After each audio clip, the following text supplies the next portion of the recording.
નિખરતા ગુજરાત ન્યૂઝમાં આપનું સ્વાગત છે। તમિલનાડુના કૃષ્ણગિરી જિલ્લામાં ટાટાની માલિકીની ફેક્ટરીમાં આગ લાગી।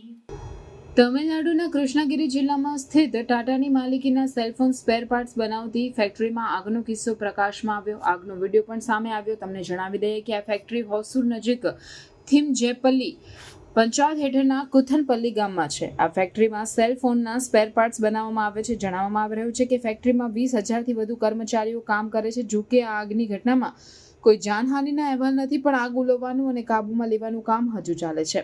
ખરેખર ટાટા ઇન્ડસ્ટ્રીયલ રોડ પર સ્થિત કેમિકલ ઇનો પ્લાન્ટમાં આજે સવારે ભીષણ આગ લાગી હતી। આગના કારણે કારખાનાનો સામાન બળીને રાખ થઈ ગયો હતો। આગનો એક વિડીયો પણ સામે આવે છે, જેમાં ધુમાડાના ગોટે ગોટા જોઈ શકાય છે। આગને કારણે આકાશમાં ધુમાડાના ગોટે ગોટા જોવા મળ્યા। આગ લાગ્યા બાદ શરૂઆતમાં કર્મચારીઓએ ફેક્ટરીમાં હાજર ફાયર એન્જિન સાથે આગ ઓલવવાનો પ્રયાસ કર્યો। જ્યારે આગ પર કાબુ મેળવી શકાયો ન હતો, ત્યારે રાયકોટાઈ અને ટેંગની કોટ્ટાઈ વિસ્તારમાંથી ફાયર ટેન્ડરોને બોલાવવામાં આવ્યા। ફાયર વિભાગની ગાડીઓ હજુ પણ આગ ઓલવવાનો પ્રયાસ કરી રહી છે।